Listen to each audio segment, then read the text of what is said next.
Então, Gênesis capítulo 3. Hoje de manhã nós vimos com o pastor Cid a origem da vergonha. E foi aonde? Gênesis 3, de 6 a 13, né? A origem de tudo, Gênesis. Gênesis significa origem, né?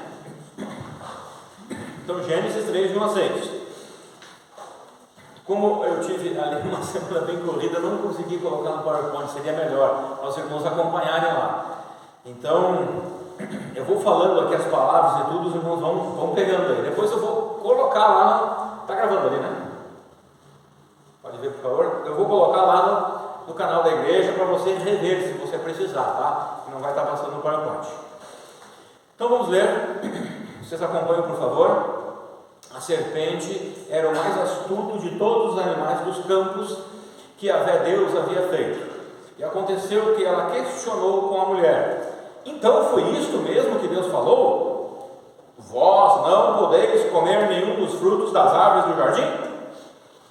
Ao que declarou a mulher à serpente: nós podemos comer dos frutos das árvores do jardim, mas do fruto da árvore que está no centro do jardim, Deus disse: dele não comereis, nele não tocareis, para que não morrais.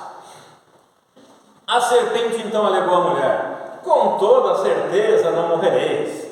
Ora, Deus sabe que no dia em que dele comerdes, vossos olhos se abrirão, e vós, como Deus, sereis conhecedores do bem e do mal. Quando a mulher observou que a árvore realmente parecia agradável ao paladar, muito atraente aos olhos e, além de tudo, desejável para dela obter sagacidade, tomou do seu fruto, comeu e deu ao seu marido, que estava em sua companhia, e ele igualmente comeu. Interessante que a serpente, Satanás aqui, diz para Eva: olha, no dia que vocês comerem, vocês serão parecidos com Deus, conhecedores do bem e do mal. E foi exatamente isso que aconteceu, não foi? Quando Adão e Eva comeram da fruta, a humanidade começou a conhecer o mal também, que não conhecia antes. E dessa forma o pecado entrou na humanidade. É diferente, né? Deus conhecer o bem e o mal, e nós conhecemos o bem e o mal. Porque Deus é sem pecado, é impossível ele pecar, todo poderoso, nós não. Então, quando nós tivermos conhecimento do bem e do mal, nós também ficamos debaixo, submetidos ao pecado.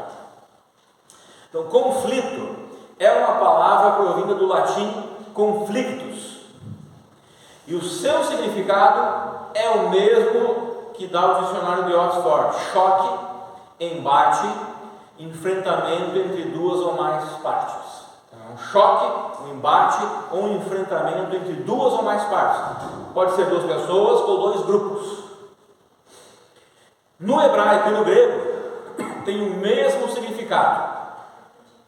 Do hebraico milhamar e anar, e do grego polemos, maxomai, mak e strateumai. Guerra, batalha, combate, luta. Então, todas essas palavras são sinônimas de conflito ou conflictos, que vem do latim. Então, no hebraico tem uma conotação de buscar, procurar ou provocar até encontrar uma briga. E a raiz de uma das palavras usadas no hebraico, milahamar, é anar, que literalmente tem a seguinte conotação: ter uma atitude de convidar para uma briga. E no grego tem uma conotação de engajamento, de empenho, de ativismo. E pode-se usar os seguintes verbos: participar de um conflito, militar, que vem de militância, ser ativo em conflitos, e até mesmo recrutar para um conflito. Então são as palavras no hebraico, no Velho Testamento, e no Novo Testamento as palavras em grego usadas para essa palavra, como sinônimos dessa palavra conflito. Agora vamos ver, veja lá na sua Bíblia, 2 Samuel 3:1, a parte A do versículo.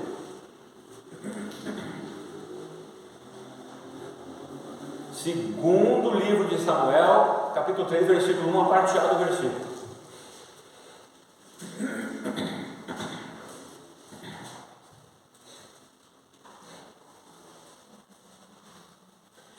durou muito tempo o conflito, ou seja, a guerra, milahama, entre os que apoiavam a família de Saul e os que defendiam Davi.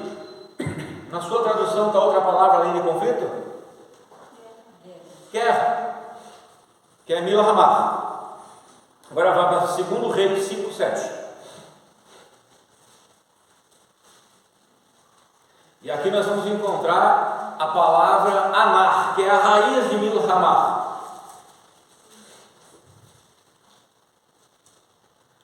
Assim que o rei de Israel leu a carta, irritou-se sobremaneira e rasgou as suas roupas, exclamando: por acaso eu sou Deus que pode matar e dar a vida? Para que ele me envie um homem a fim de que eu o cure da lepra? Vede como procuro um motivo para criar um conflito. Aqui é a palavra anar. Criar um conflito, provocando um conflito, buscando um conflito entre nós. Então, as palavras no hebraico nós vimos ali que pode significar diretamente conflito, né, guerra, ou uma pessoa que busca, que provoca isso, que está buscando isso, que está provocando isso. Um buscador, um provocador de conflitos. Agora, no Novo Testamento. Em 2 versículos nós temos todas aquelas palavras que eu falei antes. Tiago 4, 1 e 2, bem conhecido esse texto, né? Tiago 4, 1 e 2.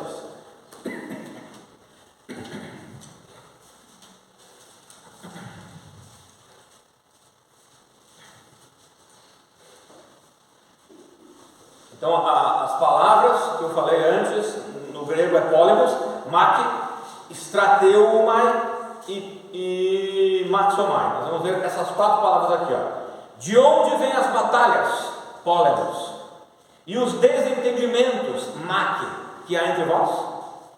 De onde, senão das paixões que guerreiam? Strateumai, dentro de vós. Cobiçais e nada tendes, matais, invejais, porém não conseguis obter o que desejais. Viveis a brigar, maxomai, e a promover contendas, polemos. Todavia, nada conquistais, porque não pedis. Então, como fala o pastor Tiago Moreira, o pastor Tiago que foi meu professor desse módulo, conflito acontece a qualquer hora, quando há uma perturbação no equilíbrio e segurança de um ambiente, em qualquer ambiente. Então, conflito acontece a qualquer hora, quando há uma perturbação no equilíbrio e segurança no ambiente. Então, muitos conflitos surgem da minha falta de segurança. E quando o ambiente é perturbado. Por isso que a Bíblia nós encontramos no Novo Testamento uma das atitudes que é sempre pedida pelo Novo Testamento, né? Paulo e outros, uma atitude de união, de unidade, para que não haja perturbação no meio da igreja, no ambiente da igreja.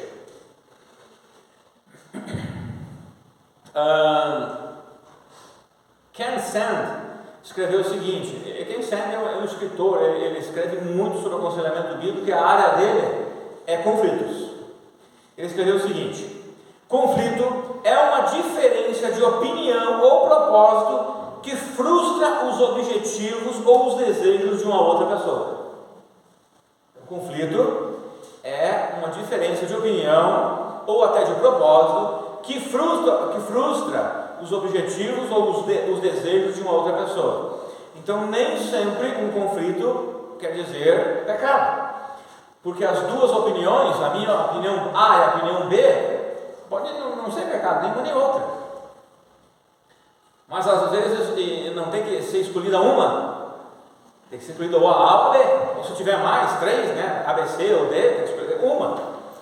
Então o problema não está aí em si. Se todas as opções, tem 4 opções, as 4 opções podem não ser pecaminosas, e as 4 opções podem ser boas, mas uma precisa ser escolhida. O problema não está aí. O problema está que quando as outras opções não foram escolhidas e as pessoas que estavam defendendo as outras opções, então elas ficam frustradas, magoadas, inseguras, e daí pode-se começar um conflito, ou não, se o lado que não foi escolhido souber administrar essa questão.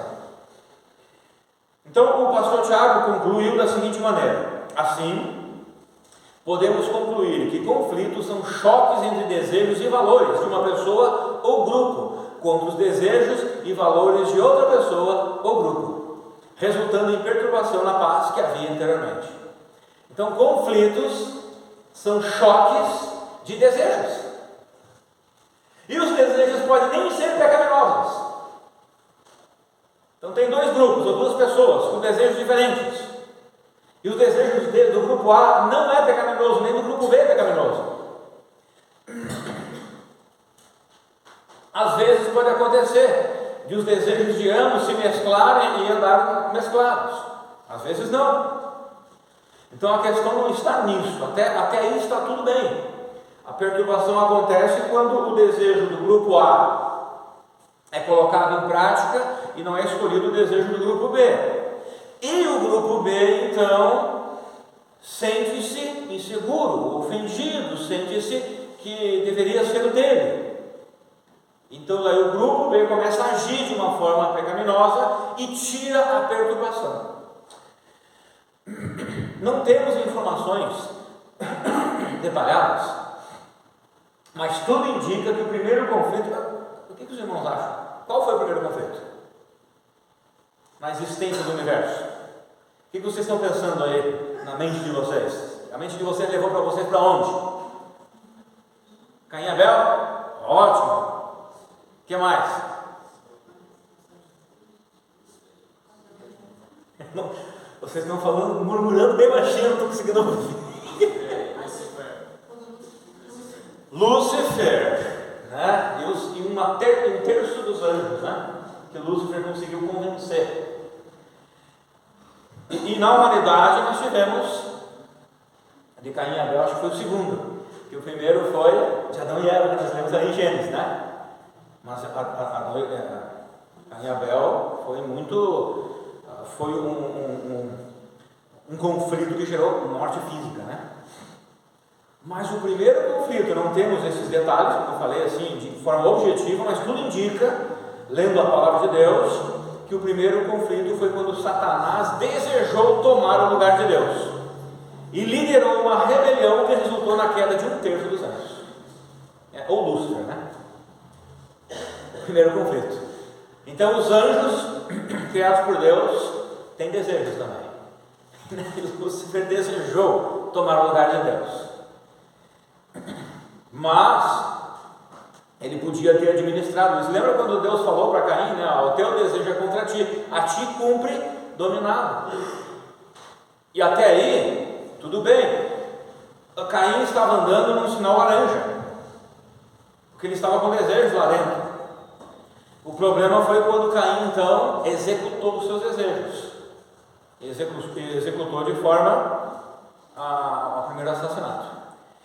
Então Lúcifer desejou o lugar de Deus e ele liderou uma rebelião, literalmente, liderou uma rebelião lá nos céus.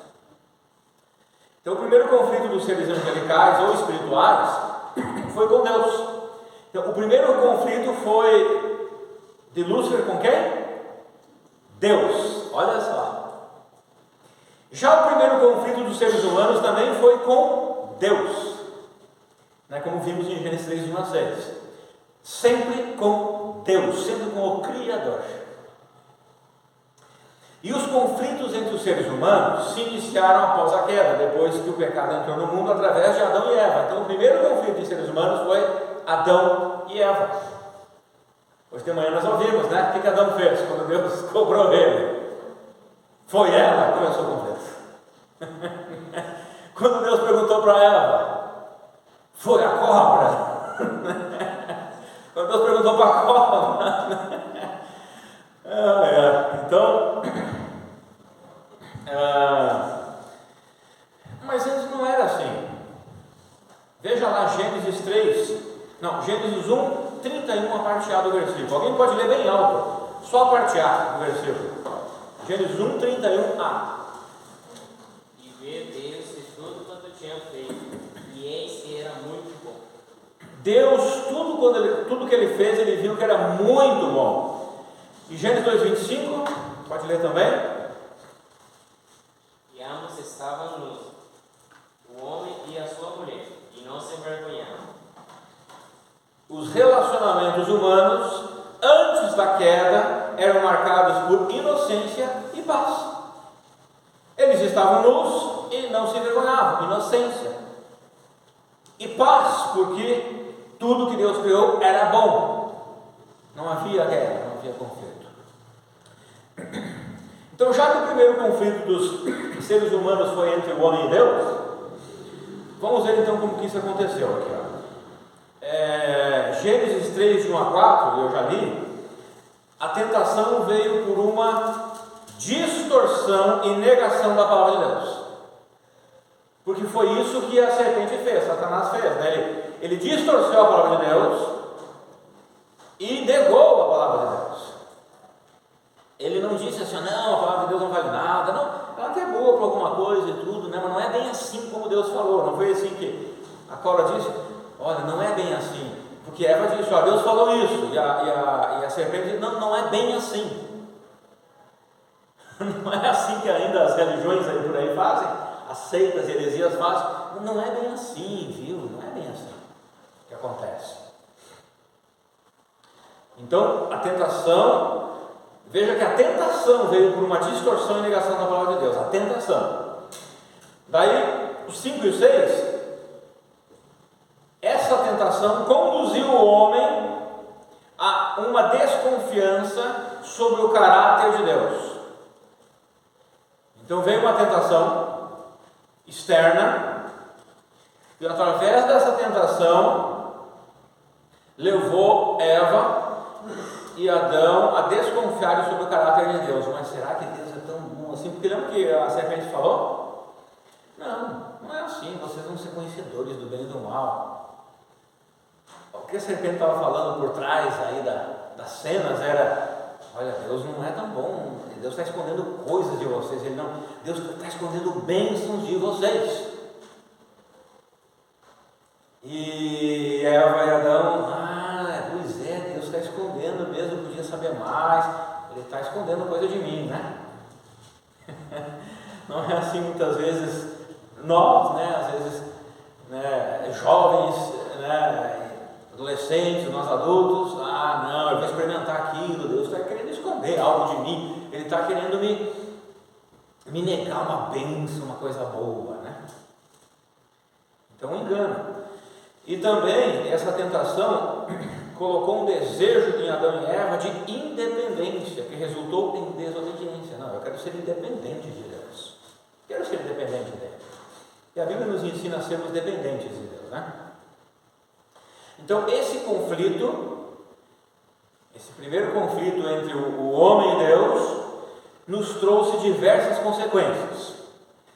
Vocês podem anotar, ou depois ver lá de novo no YouTube, que eu vou citar vários textos aqui, tá? Gênesis 3, de 7 a 10, a primeira consequência foi perda da paz e da inocência, que resultou em vergonha, medo e culpa. Nós vimos hoje de manhã, né? O homem e a mulher perderam a inocência, estavam com vergonha de Deus, medo de Deus, porque fugiram e culpados. Então o primeiro conflito contra Deus trouxe isso. E paz também, porque perdeu a paz, né? Dali em diante os irmãos sabem, né? Daí já veio Caim e Abel. Primeiro homicídio, já não tinha mais paz, já começou a paz entre o casal, conflitos conjugais. Gênesis 3, de 11 a 13, nós vamos ver lá que isso só depois do versículo 6. Então, Gênesis 3, de 7 a 10, perda da paz e da inocência, vergonha, medo e culpa. 11 a 13, produziu egoísmo que conduziu os seres humanos a transferir a culpa um para o outro, quebrando o relacionamento entre ambos. Um diz, não fui eu. Ela me deu, eu comi. Foi a cobra, e assim por diante. E 14 a 24 resultou no juízo de Deus sobre os seres humanos. Então, a mulher teria as dores do parto e o homem teria que suar para o seu sustento. Antes ele não precisava. Não nascia matos e as coisas vinham e davam muito fruto, ele só ia lá e colhia, que bênção. E agora ele precisa suar muito para ter um pouco. Então, qual foi a promessa da serpente? Vocês serão conhecedores do bem e do mal. E o que eles ganharam depois de comer o fruto? Juízo, guerra, não mais paz, vergonha, culpa. Foram enganados, caíram no conto do vigário.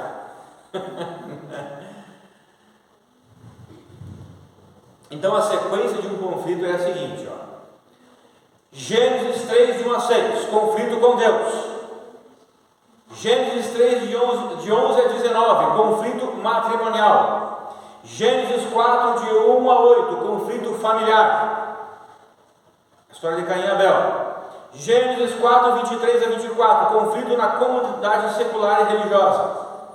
Gênesis 6, de 1 a 7, conflito em toda a humanidade. Vocês viram como começou? Deus, minha rebeldia contra Deus, eu fechei meu punho contra Deus. Logo, eu comecei a ter conflito com meu cônjuge. Logo comecei a ter conflito com os familiares, pais, filhos e outros parentes. Logo o conflito se espalhou para a comunidade secular e religiosa.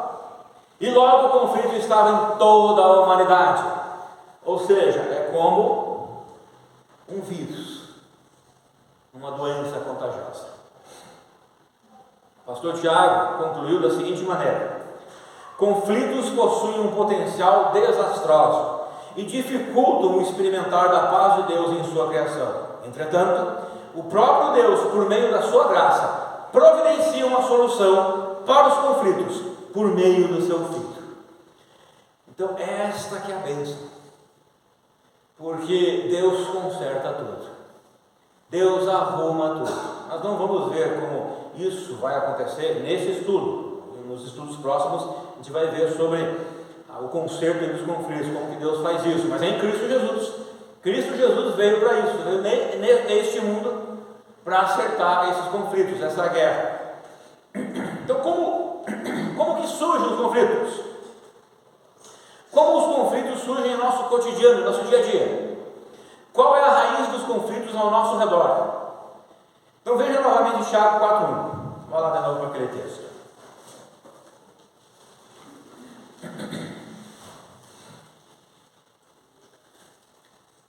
De onde vêm as batalhas e os desentendimentos que há entre vós?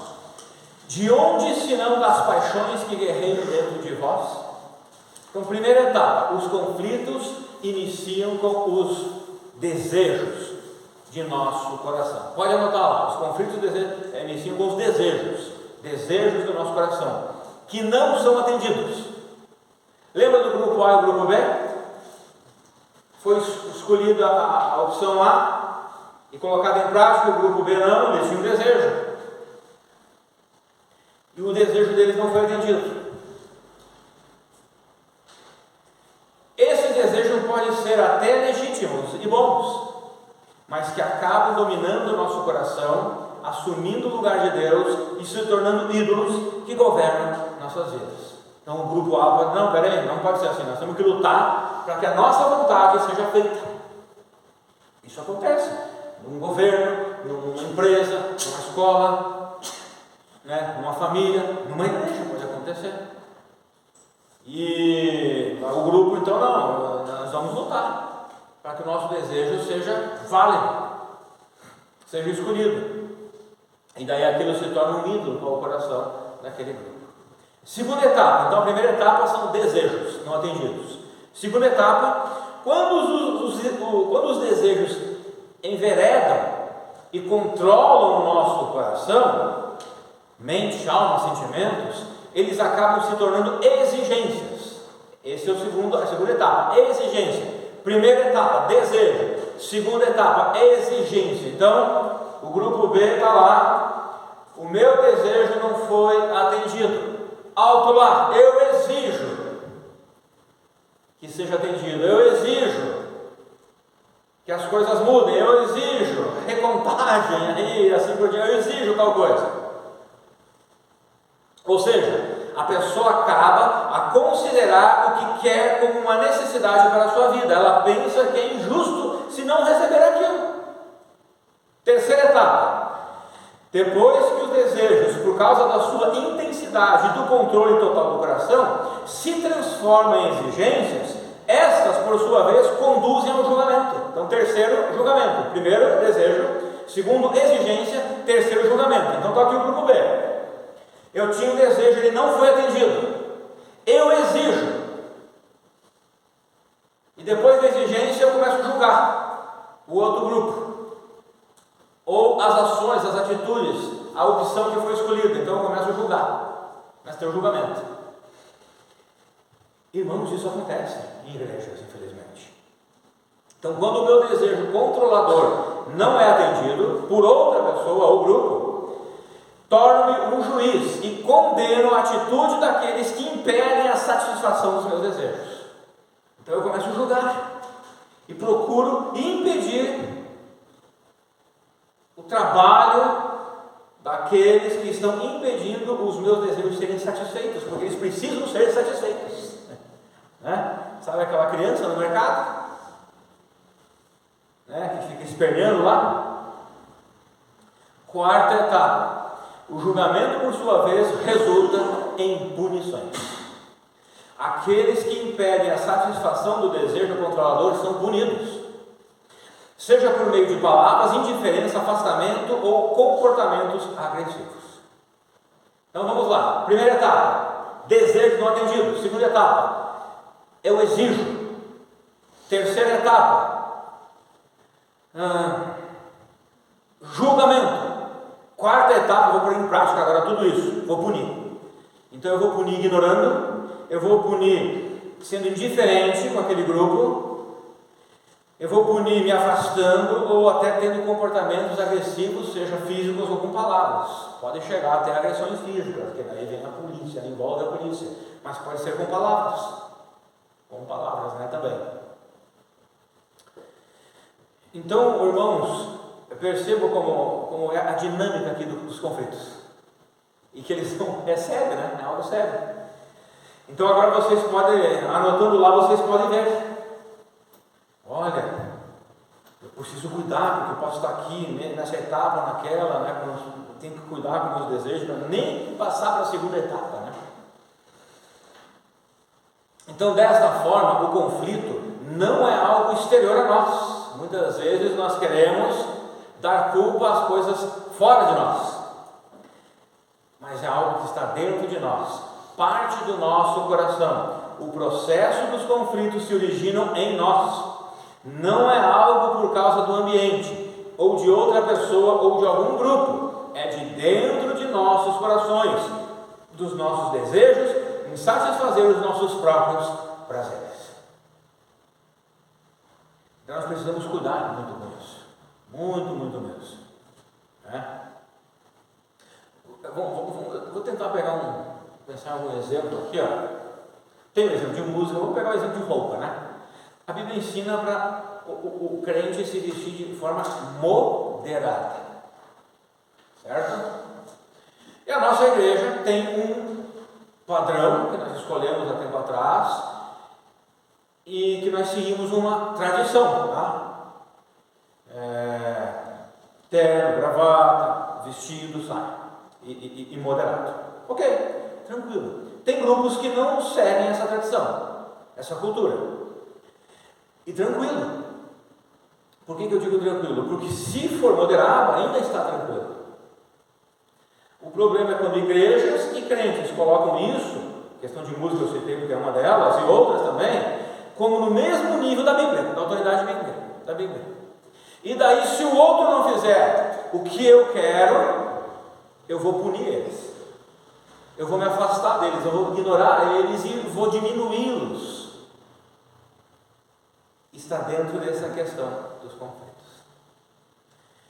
Então nós precisamos cuidar para que a gente não coloque certas coisas no mesmo nível da autoridade da palavra de Deus. Ela precisa ser autoridade máxima. Então, quando ela não fala que deve ser assim ou assado, por exemplo, roupa, ela diz que deve ser moderado. e pronto. Então a Bíblia também é contra a sensualidade, e pronto. Agora, nós não podemos impor certas coisas, e se os outros não fizerem conforme nós queremos, então nós iremos julgá-los, nós vamos tornar uma exigência e nós vamos puni-los para satisfazer os nossos próprios prazeres e desejos. Então, para ajudar as pessoas e nós mesmos a lidarem com conflitos, não basta corrigir as atitudes exteriores, com a ira, com a gritaria, com agressões ou com o isolamento, e etc. É necessário sondar o coração e examinar os desejos que geraram tal conflito. Então eu preciso assim, ter um conflito, eu preciso ir lá atrás e ver o que aconteceu com os meus desejos nesse conflito, por ter esse conflito. Que desejo que eu tive? Às vezes eu vou fazer algum serviço manual e não dá certo, né? E às vezes eu vou varrer a casa e a vassoura enrosca num cantinho lá e eu já fico bravo. E eu sei que é porque eu queria que a vassoura não enroscasse no canto, desse certo e varresse a sujeira. Você nunca derrubou algo na mesa, assim, esparramou?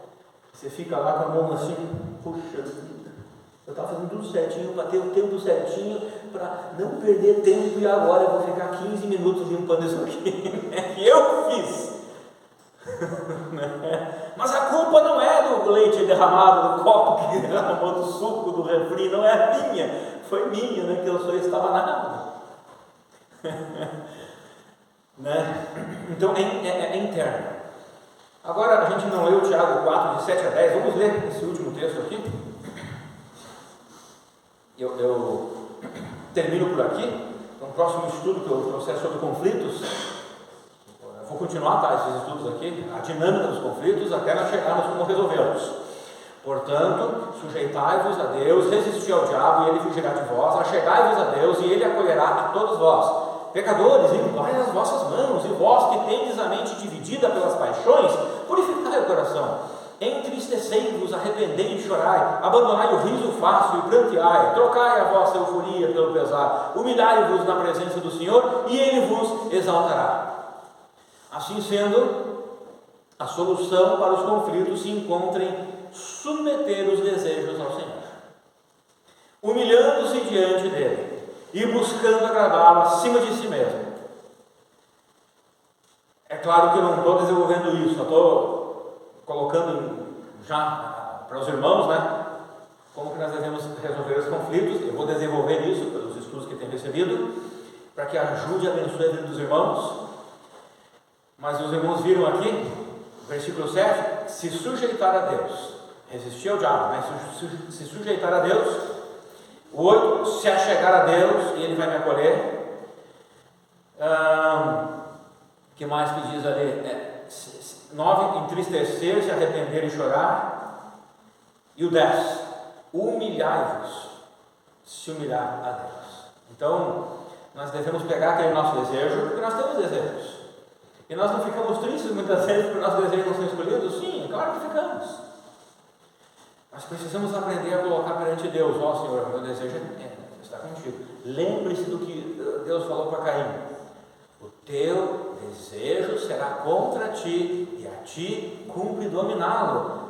Vale para nós. O que Deus falou para Caim vale para Rafael, pastor Rafael: o teu desejo é contra ti, e a ti cumpre você dominar ele. Então domine ele. Como?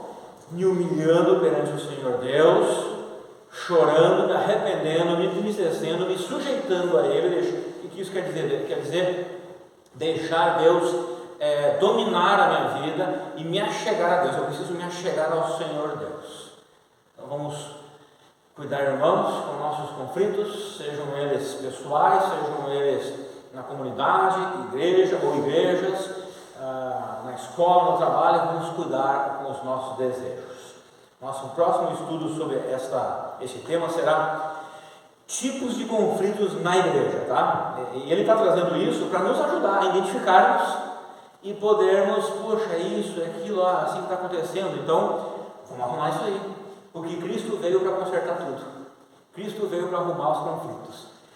Cristo não disse, ele disse, no mundo passareis por aflições, e quer dizer conflitos. Inclusive, Cristo sabia, na igreja nós teríamos conflitos, ele não descarta isso.